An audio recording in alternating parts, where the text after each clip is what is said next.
massive propellers. Likewise, small boats are powered by small propellers, but the principles are the same. One propeller is the controllable or variable pitch propeller, but how exactly does it work? This vessel is the Hermes. She's an old design deep-sea salvage tug fitted with 2 propellers. I don't know what her original propulsion was, but I can use her for this demonstration and give her 1 controllable pitch propeller and 1 fixed pitch propeller.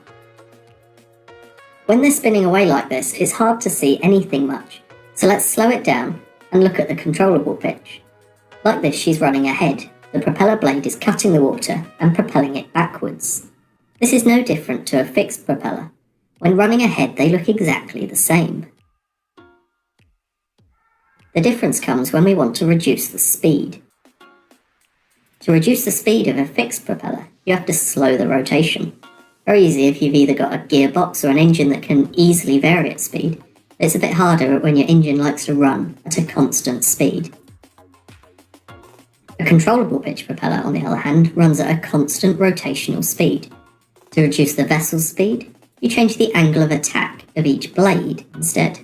It's hard to see while rotating, so let's stop it and have a closer look. Running ahead, you can see it's got a steep angle of attack. This makes it harder to turn, but generates more thrust. As you reduce the angle of attack, the engine has an easier time turning the propeller, but it generates less thrust, slowing the vessel. You can generate 0 thrust by setting the pitch to 0. For example, this setting would be used when a ship has started her engines but is still alongside her berth, not yet wanting to move. By contrast, to set a fixed pitch propeller to generate 0 thrust, you literally stop it. For a stern propulsion, a fixed pitch propeller needs to turn in the opposite direction. Ships do this either through a gearbox arrangement or sometimes by literally stopping the engine and restarting it in the other direction. The controllable pitch propeller just needs to alter its pitch to be pointing the other way. If we stop it again, you can see the alteration becomes a lot clearer. A shallow angle generates lesser stern thrust, but you can increase it by altering the blades even further. One thing to just compare quickly is the path that the water is directed down. Going astern, you can see the shape of the blade is less efficient than it was when going ahead. This is why ships' astern power is sometimes up to 50% less than for the same pitch ahead.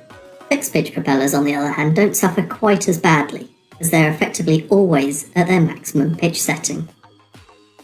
The main takeaway point is that a controllable pitch propeller is constantly spinning.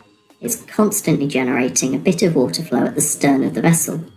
When handling a vessel at slow speed, that's enough to actually start a turn and throw you out of position. We call this effect transverse thrust, or propeller work, but that is a topic for another video. Hopefully in this video, you've seen how a controllable pitch propeller works and what it means if you have one on your boat.